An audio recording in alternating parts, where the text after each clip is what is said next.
Welcome, welcome, welcome. This is Keeping It Real on Purpose, and I am your host, Edna White. And today we are going to be talking about healing that trauma after faith or religion fails us. Today I have a most amazing guest who I just fell in love with, who is going to be talking about this recovery and her story. So I want you to sit back and relax, grab a pen, maybe even some coffee, because you might hear some tea coming around the corner. I would like to introduce to you Crystal Hamilton, who is none other than the author of this amazing book here. Now, Drowning in Doctrine. She is a therapist, and she's lived the Mormon faith. So I'm excited for her to get on and tell us all about this experience. Welcome to the show, Crystal. Thank you. Thank you for having me. All right. So you are a licensed mental health counselor and a survivor of religious trauma from the Mormon faith. Mm-hmm. Tell us about a little bit of that. About growing up Mormon and becoming a therapist? Well, you know what? Answer this question. Okay. You ready? We already know each other, audience, so we're comfortable now. How do you show up in the world? I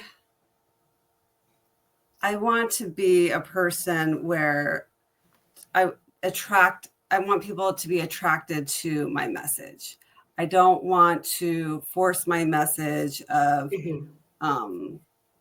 religious trauma and you have to leave a church or you can't believe this way or you have to change your faith. Not at all.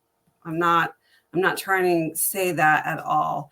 Right. I am sharing my story. And if my story helps another person because they may have felt oppressed, that maybe they felt the same way as a woman. Your only goal was, I was raised, get married, have children. That's it. You don't do anything else. So that's what I want to share my story. And if people are attracted to that, if they're attracted to learning ways to overcome religious trauma, then I'm a resource. Yeah, that's good. I want to tell you, and like I told you earlier, and the audience, I enjoy this book so much that I had to write her myself because she kind of got lost in the email. And I was like, I enjoy this book. And audience, you guys know me. I talk about religion failing me as well. And it was just such a great bond that this book just came in and kind of validated what I was feeling and the anxiety and the confusion around all of it. Your memoir is called Drowning in Doctrine. And so as the cover looks like, there's a little brook here. And you can drown in water. So just so you know that. What's the breaking point that made you realize the system had failed you and drove you to share the story?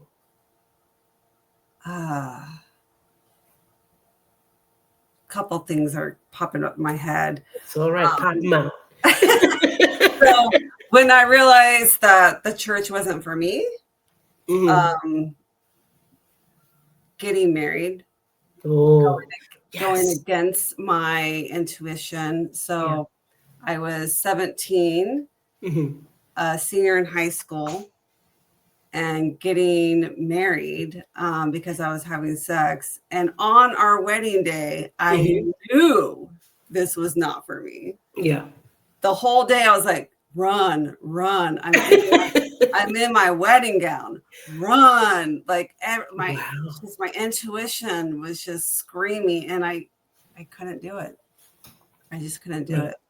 And then about 25 in college, I was going to University of Oregon, and it just kind of clicked where, oh wow, I don't know how much you know about the Mormon faith, but I learned a lot. I told you about the Mormon mafia show.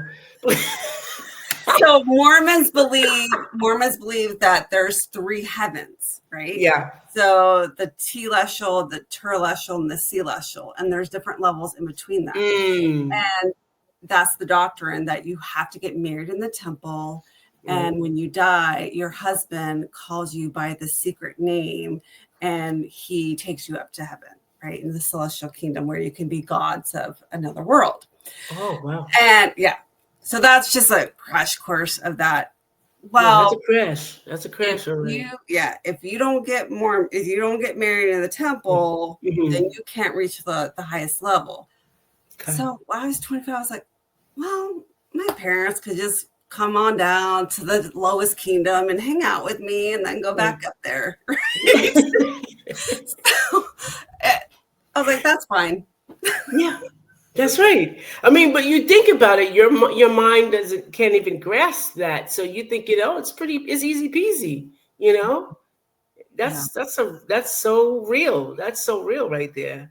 Yeah. Wow. Yeah.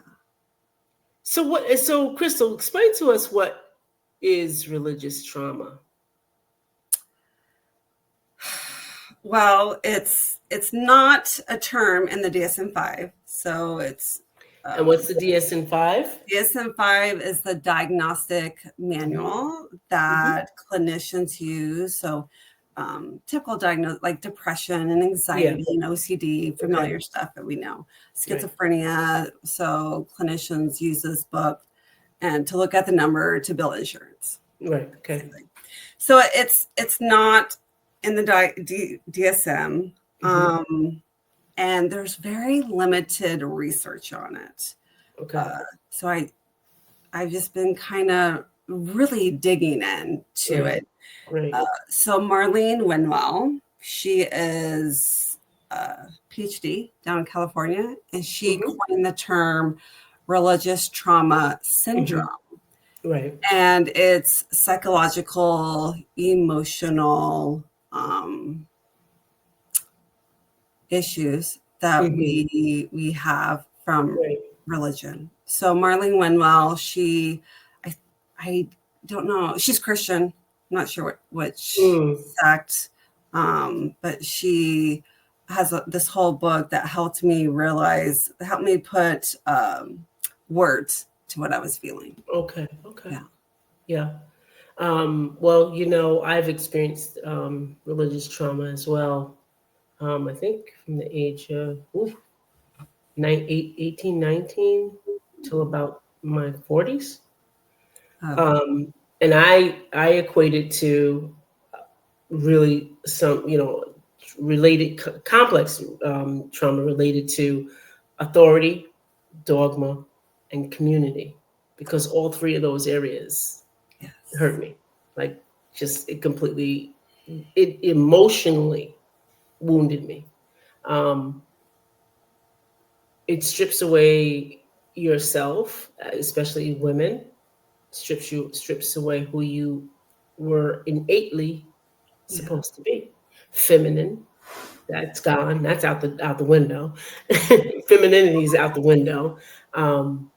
Yes. Very, very voluptuous, and that's out the window. That's completely out the window. You had to be just plain and there. So it washes away that, and don't cry, don't get emotional. You can only get emotional in church. You can't get emotional anywhere else. Oh, interesting. Yeah. Wow. You can't get emotional there. You can only get emotional in church, never somewhere else. You can't associate with anyone else but that group of people, right? You can't, not even another type of religion. You can't, no. You're the only ones. So it teaches hate. It teaches separatism. And even if your family member is not compliant with the dogma, you have to separate from them, even if it's your child. Oh my gosh. So religious trauma is so complex, and I still feel a lot of it. And I was talking about this, and maybe you can chime in, Crystal. I was an assistant to the pastor for a number of years. Then I became the assistant, like a assistant pastor. And so one day I was doing something, and I remember taking the Bible and looking in it, and I was like, wait a minute. Mm. I had highlighted some areas, and do you know, each year there was like I would write down what year, because I had to read the Bible whatever he wanted, and each year the same scripture was there, and it had a different year on it. It was the weirdest thing. So I said, we've been repeating the same thing for numerous years. So can you think about 30 years hearing the same thing? Mm. The grooves in our brain have been so entrenched with whatever dogma. Yep. And I couldn't believe it. I was like, that's why if I was sick, right, I couldn't get to church, I would be even sicker, because it was out of the ordinary. Like I had already, you're supposed to be there. Yeah. And then them saying, this is the only way you can't miss church, because if you do, you're going to hell. Right. Yeah. Right? Can Oh, you, absolutely. Absolutely. So that just kind of resonates. The only way I can have a spiritual experience is with the Mormon church. yeah. And I wrote this in the book that, Mhm. and this story was used, I want to say, against me for years. Yeah. But I was 4 years old. I had a really bad fever. They were Mhm. going to take me to the hospital. Mhm. And in the Mormon church, the patriarch, the men, do have like blessed oil, and they put it on your forehead. And my dad gave me a father's blessing. The whole family's around me. And halfway through the blessing, my fever broke, and I'm up and I'm running around. And so that's because they believed in the Mormon church, and Right. the Mormon God saved me. Right. Right. So when I stopped going to church, that's what they would say. They would bring up the story. The church is true. The Right. church is Right. true because this happened. Right. And so I didn't think I could have any spiritual life. I Yeah. didn't know. I was like, for years, I was like, do I go to a different church? What do I Mhm. do then? Do I go to nature? I don't know. I was thinking about Scientology. I'm glad I didn't. Right. Yeah. but Yeah. but then your question earlier, where you said, why did you write this book? And Right. another spiritual experience that I had was, I was sitting in yoga class a few years ago, and Mhm. coming off the tails of infertility treatment, Right. and the grief about not able to conceive. And then my MO is to move to a different state. So I'm laying there after yoga. I'm like, so should I move? Should I go to California? Should I go Mm. to Arizona? Should I adopt a baby? Should I get, just rattling all this stuff. And clearly, I just heard this voice say, it's not your time. Yeah. I've heard that too. Yep. It's not your time. And so and of course, I was like, not my time for what? Not to have a baby or not to go to school? Come back. Right. It didn't come back. But it was like, stop effing running. Just stop Yeah. running and Yeah. sit here and just sit here in the moment. Right. Yeah. And it took a couple more years. But now, my business has progressed. I, Mhm. wrote this book, and then we have a grandson that we're caring for. Right. So if I would have just picked up and moved and blown up my life, Yep. then these blessings wouldn't have happened. Right. Exactly. Yeah. Exactly. Yeah. So the core toxic feeling, I would say, that came out of all of that, and I think we experienced, and that I read in your book, was shame. Mm. Um, in your opinion, how did it really affect you? With being probably perfect, and then the strict expectations in your upbringing. How did it bring you to where you were self-harming with alcohol, Yeah. then the depression and the other addictions? How did it play a big piece in that? and what were your thoughts as this was happening? Shame just engulfed me, Yeah. right? And I was going to grad school in 2011, and Brene Brown, right? She's huge social worker on Mhm. shame. And I remember just bawling with her TED talk. And I was like, once again, Yeah. somebody giving me language. Yeah. This is what's happening. Yeah. There's, a lot of shame in having, being attracted to girls, and that I was Mhm. going to go to hell, or Yeah. I'm a child molester because Mhm. people are child molesters, Yeah. So shame around that, shame around having premarital sex, and then shame of I'm not Mormon, so other people aren't being saved. Mhm. That's my Stopping it. Yeah. yeah, that's Mhm. that's my problem, because well, it's just a way to control, right? So a lot of Yeah. shame about that. Yeah. Yeah. It's I said, shame is deep. Shame Oh, is deep, and this is a audience. This is a really difficult topic.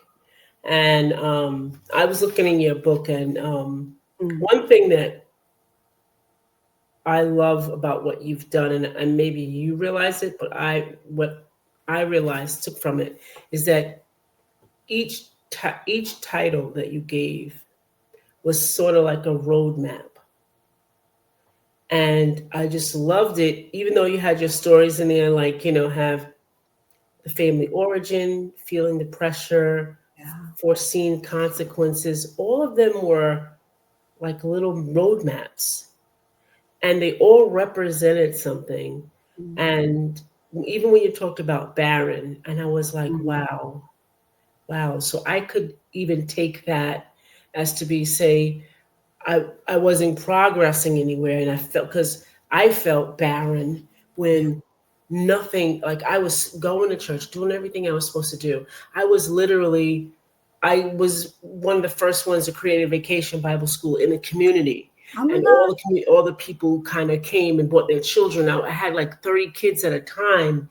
Families wanted to stay in the church with me. That they enjoyed the vacation Bible school. I Yeah. had, but I wasn't. I was barren. Felt empty. And this, when I was reading your story about your story about barren, I thought for years I was barren. I felt so empty. I was like, Mm, it was just like I was doing it just to do it. Like there was nothing. It was like I was a robot. That's what I felt like. Like I was looking, I was standing outside of myself and seeing myself do this. And it was no gratification, no excitement about it, nothing. yeah. And I love how, audience, you need to get this book, because I don't think you, like I said, I don't think you even realize that each part is so relatable, but you can actually see yourself in that roadmap, and how you change it around to say, and this is what I learned about. I had to grasp this part. Even in your weakest moments, you gave us a roadmap.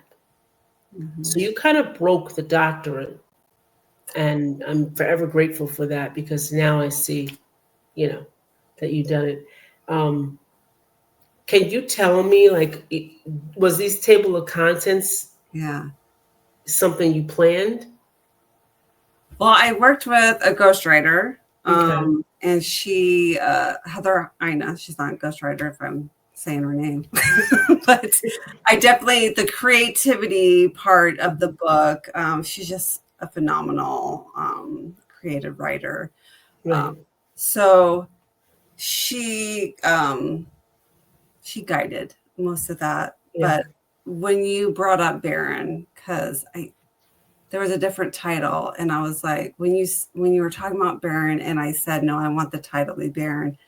It's how I felt for so many years. Yes. Yeah. Yeah. And just like religious trauma, there's no research, no one's talking about um, infertility, right? Mm-hmm. It's like a dirty little word. Mm-hmm. No one Mm-hmm. talks about reproductive trauma, right? Mm-hmm.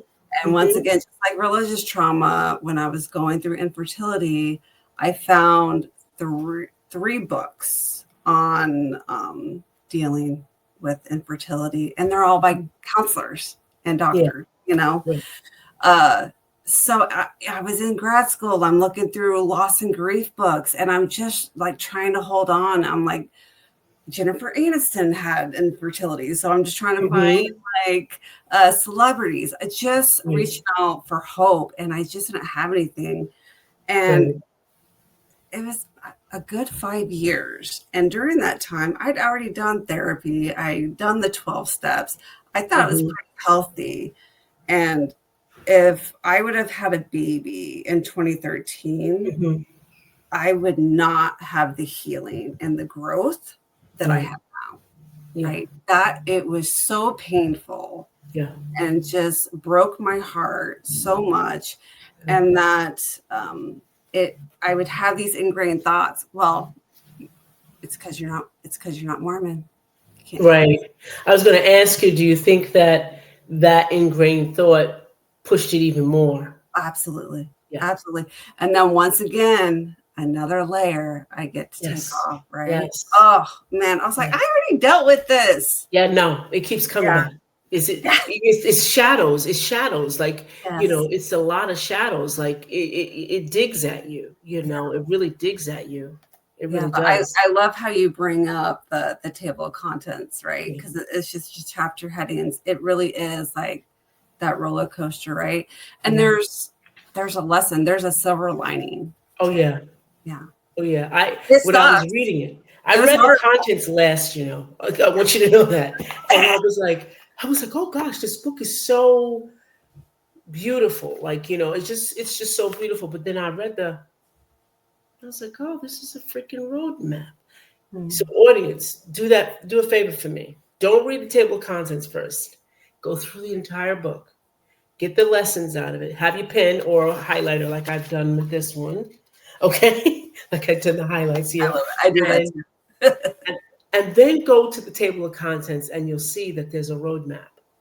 It was so right there for me. I was like, oh, this is a roadmap. Excellent.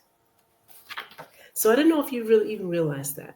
I don't know if you did, but I'm giving that to you right now, Crystal.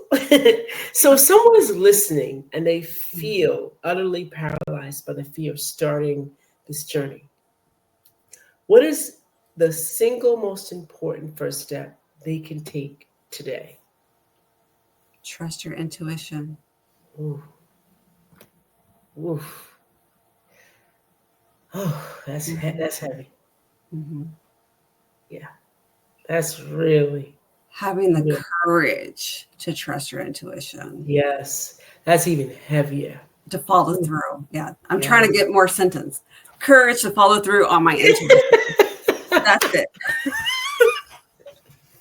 Yes. That's no, it is you have to have that courage, because if you don't, you're gonna listen to that grooved part, that part that's, you know, you used to following that habit, and you're gonna listen to it. When I broke away from the church, and I tried to do it as the Bible had said, if you get somebody in line, and this is what I believed, you know. And I said, okay, God, you got to set this up for me, because it's time for me to go. Because it was just calling me somewhere I have to do, things I have to do. And so it just so happened that Sunday, I am in the back and I'm counting money with the deacon and sit. And I was like, Pastor, I want to talk to you. So, okay. So he sits, and then I said, oh, I'm so glad you're here, deacon. You could stay. And so, you have to have a witness when you have an ought against someone, That was what I believed. So it was set up that way. I was like, thankful for God for that. All right. So I'm explaining to them, I haven't been happy for years. You haven't been happy? And he's like, I don't even believe that. I said, if you're supposed to be the shepherd or the father of us, you should know when any of your sheep get sick, anything happens to them. Why is it that the one that's closest to you, you don't know that I'm miserable? And That's when it started to open up. And then I'm talking about Joyce Myers. And I said, Joyce Myers feeds the hungry. And she goes to other countries and she's helping people through her message. It may be plain, it may be not, screaming and yelling, but why is she going to hell?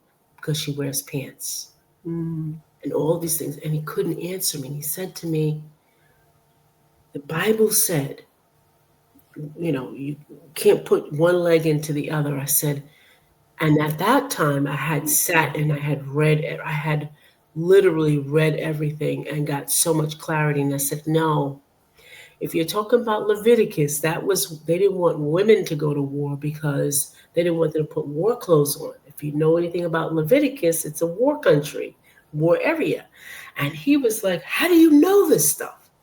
So right there, I said, oh, I'm not smart. And I studied. And again, the Bible says, study to show thyself approved. What I want to know is, why come you don't know this? Yeah. So I go back to Joyce Myers, why is she going to hell? And he said to me, a pound of this and a pound of that. I said, what scripture is that? And I was really serious. I wasn't being facetious. Yeah. And he was like, he got so mad at me. He said, so what do you want to do? I said, I think it's time for me to go. I hear God calling me to something bigger and better. You're never going to be anything, because number one, you were married and you divorced and you married somebody else and you divorced them. You're not going to be able to do anything. God only comes through me. This is what he's saying to me. Wow. So, and I said, and you're supposed, and I called you Bishop, my father, and you're going to hurt me this way? I left out of there, never went back. And I spent 6 months dismantling everything that I was taught. I literally, me and another friend, we bought concordances. That's how we found out about King James. He was a king, but he's married, but he had like 8 kids, but he was gay. I didn't know that. Yeah, he was gay. And we didn't know that either. And we were like, wait, what? And all the things that they told us, which was that dogma, was totally the opposite. Totally the opposite. And my intuition just started growing. That's how innate preacher. I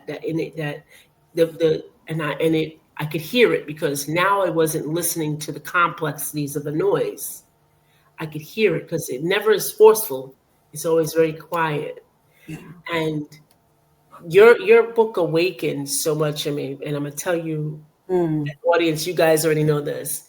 I was offered by another publisher a paid opportunity to create a book about my trauma. Wow. And the best way to even start to write, I've written a lot of it, is to hear, because I'm alone in this. I'm gonna tell you, I think I've read one other person's book about religious trauma, but it was still religious, and I was like, no, this ain't it. So this is not it. Then when I saw yours, this is it. And I know that's my assignment, because so many of us, Black and brown, and now, Mormon and even Christians, are stuck in this rut of religion, and it's no longer useful. How do I get out of it? And women come up to me all the time and say, how did you do it? Oh, wow. And they say it to me, and I'm thinking they're talking about something else, because I'm all over the place. I'm like, I'm everywhere, and I'm like, what? What are you talking about? And I was like, are you talking about church? I said, yeah. And I was like, wow. How is that with the African American community, though? It's getting a lot of backlash. You know what? I'm gonna tell you something. People try to reconform me, right? They try to re-initiate me and back in. A lot of people that I was friendly with within the church, they don't say much to me. When I first came out, when I first got out of there, I could tell you, I had my hair was on a number 1. I just came from China. I was freeze a bird, I was freeze a bird, and they couldn't believe that I was like this, and they would say to me, "Oh, you're against God." I said, mm-mm, "Not at all, not at all. I'm against your God. That's what I'm against. Is the teachings that you taught us about God. That's not really God. That's not really God. That's not God." And they try to reinduct me a lot. Okay. Save you. They don't say much to me. Some of the women admire me, and they eventually come out. They Yeah. eventually take steps to move out. Like when I left my church, literally every woman left there. They said they couldn't even stay without me being there. And I thought that was, I didn't know that I was being that type of leader per se. But, of course, God knew, Yeah. and they told me, and I see them to this day, and they say, I couldn't stay because you're the reason why we were there. Mm. And, it's freeing, but it's also very scary. And the thing is, if you keep a little bit of it, you keep all of it. I had to literally Mm. I'm not kidding you, throw it away. Mm. I had to throw it away and never open it again because it was I remembered a lot of it, just like you do, right? You remember a lot of it, but I couldn't even keep remembering it because I would do it. Yeah. I would rely on it, Ugh. and if you keep a little bit of it, you're going to be stuck still there. So I had to get rid of all of it. I had to literally lock myself away, me and my friend, and we both left two different churches at this, like literally simultaneously. We Oh didn't my even know God. we were doing it. And we stayed in her house 6 months in her house. We turned her great room into a study room, and we studied for 6 months without, but we unstudied what we learned. And it took that long. But then it was in our nervous system. It was Mhm. in our emotions. It was another complexity, Yeah. It was, so those things take place, and then apologizing to everybody. My kids that I drugged there, apologizing to them, and saying, yeah, no, this isn't it. So it took a lot. It took a lot. And you went to church at 18. You weren't Yeah, raised in it, right? So you yeah, chose to yeah, go. yeah. But one beautiful thing I did have is, um, there's a story about Jesus. He left his parents at 12, and he went out up and about. He's a runaway. So I told my kids when they got 12, you can choose go to Mm. church or not, And I said, but you got to stay in the house. You can't be running around everywhere, Yeah. And I would make sure that they were all right, Yeah. and or if they wanted to be with their aunt or whoever, I would make sure they were good, you know. But I gave them a choice, and they said, no, we don't want to go anymore. Oh, wow. So that was one saving grace about that. And then I was open to music. I loved every type of music. I was open to music. See, in the Black community, you can't listen to like music, and no music is, unless it's bashing somebody, it's bad music. If you're being nasty and mean to people, it's no music is bad music because they all comes from the same place. Mm-hmm. So you couldn't listen to secular, as they call it, secular music. But music is music. There's no genre for music. There may be for like pop and all of that, for Yeah. the type of music. But there's no genre, you had to listen to gospel music. I didn't let them. I was like, whatever you want, but as long as it doesn't bash or curse, women, men, anything like that, or say negative things. And I had to listen to it, So I knew a lot about their music, and they knew a lot about my music because I listened to it. It's like, oh yeah, that. Then if I hear a phrase, because I listen for the words, they don't. They listen for the lyric, the music part. And I was like, oh no, he's talking about that. No, that's not good, And it's like, oh, I didn't know that. And it's like, yeah, because you like the beat. So I look for the words too. yes, but and Yeah. it was difficult. And in the Black community, I know you too probably did you had to wear a certain type of clothing? Well, I had to be modest. Yeah. So Yeah, what no, does modest mean? I modest used to ask means that question all the time. What does modest mean? modest means shirts down, sleeves down to here. Yeah, Can't, no cleavage. You cover yeah, here, skirts or shorts down to your knees. yeah. Um, and then modest. So you don't want to be Revealing. revealing, and because we have to watch out for the guys, right? We don't want to Yeah, be right, right, temptation for the men in the right. church. We don't want them to corral their lust. Yes, because that's my responsibility. Yeah, it's your responsibility. Yeah. We couldn't wear shoes with open toe or heel out. So I Whoa. could tell you that some of the people had foot fetishes. We couldn't show the dress couldn't be up to your knees or it had to be to your ankles because they had leg fetishes too. Um and I Oh, was like, what's the deal with this shirt all the way down here? And I was like, maybe people have wrist issues. You had to have it all the way up here. We, what else? We couldn't wear jewelry. No jewelry. No jewelry. is this Pentecostal? It's entire, yeah, Pentecostal. Okay. Baptist is more lenient. Okay. Episcopalian, the same thing, but Pentecostal, apostolic. Okay. Um, Okay. Even Christian women, even if they wear pantsuits, it's got to be modest. So you couldn't walk. You can wear makeup, but it had to be modest. You had to, instead of wearing, red lipstick or orange like I'm doing, you'd have like your lip color on. You know, Mm. you could have like light fingernail polish on. That kind of stuff. Only one Pentecostal. ear piercing, no Yeah. tattoos. Oh wow. Yeah. No. You couldn't have none of that. Couldn't have none of that. And the boys couldn't have long hair. Uh, Yeah. Couldn't have long Now, hair. in recent years, the Mormon Church has changed that. Yeah. Because when I was a teenager, the prophet said you could only have one earring. And I was so bad because I had a second ear piercing. I'm like, man, Wow. are you serious? So now the garments, I never went through the temple where you wear that special Mm-hmm. sacred Mm-hmm. underwear. But now it's sleeveless. So it's a big uproar that Oh yeah. Oh yeah.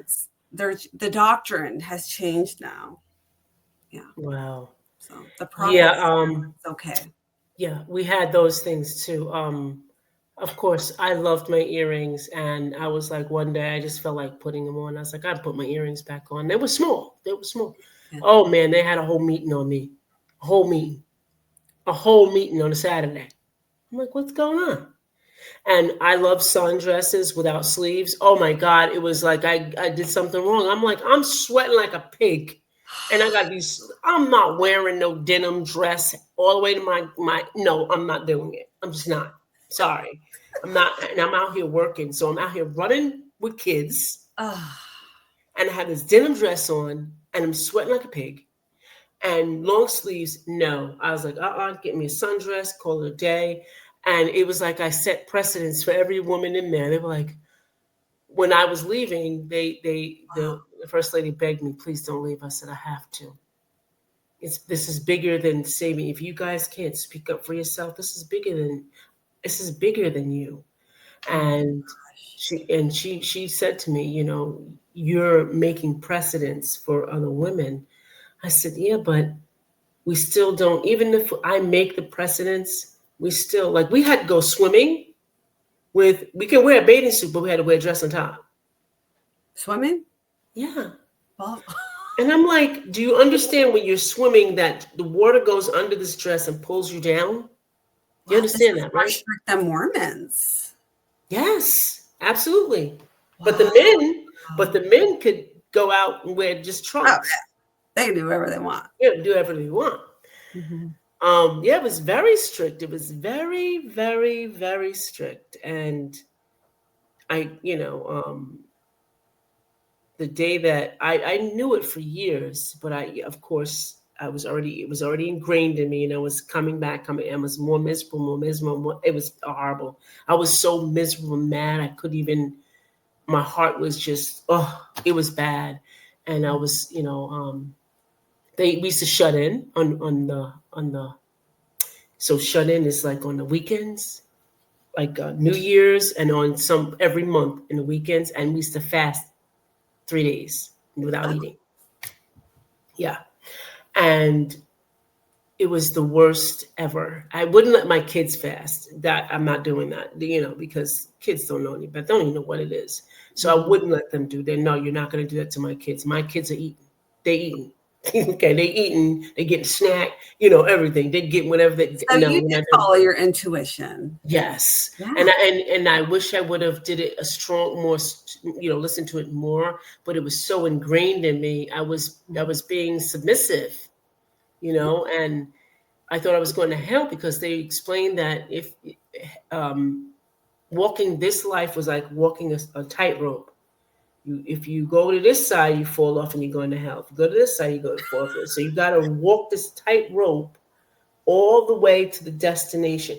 Can you imagine? That is the toughest thing, right? Would you say? Absolutely. And who's making up these rules? The men. The men are making it. Were there women that have authority in that church? Women have no authority in the Mormon church. They only have limited authority. And here's a kicker. My stepfather and my mom came to my church, and he made him head deacon. And I'm like, what? So that was it for me. That was it for me. I was like, what? Wow. Are you stinking kidding me? What? That just did it for me. That was over for me. It was just, I was like, and it didn't matter what they did. Didn't matter. Didn't matter. What men did. Didn't matter. Mm-hmm. I've seen, as the assistant to the pastor, I've seen and heard some stuff. I was like, but if women did that, they would be ostracized. They'd be called everything. And literally, when I left, all of them turned their back on me, and I was like, okay, all right. But I was free. I was free. I could literally breathe.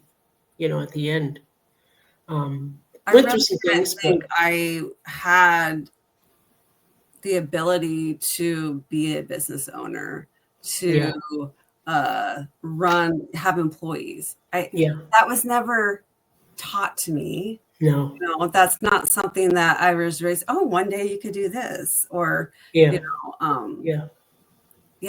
had. I'm just kind of fumbling around, figuring out. Oh, I can do this. Oh, I'm strong enough. I don't need a man to do this. Right. Right. Awesome.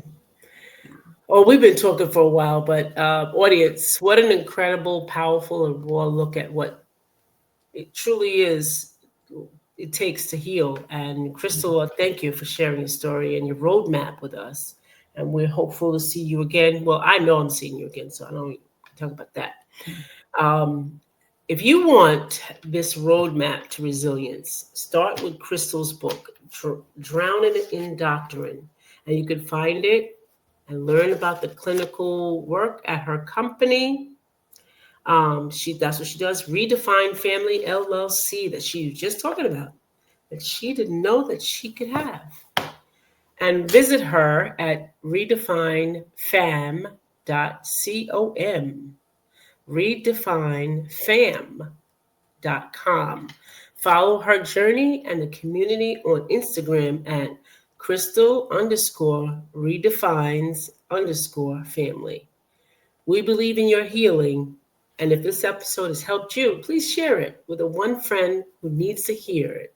Mm-hmm. And just so you know, Crystal will be back as a co-host a couple of shows with us. So look for that and keep doing the work and keep redefining your own life. See you real soon, guys. Bye for now.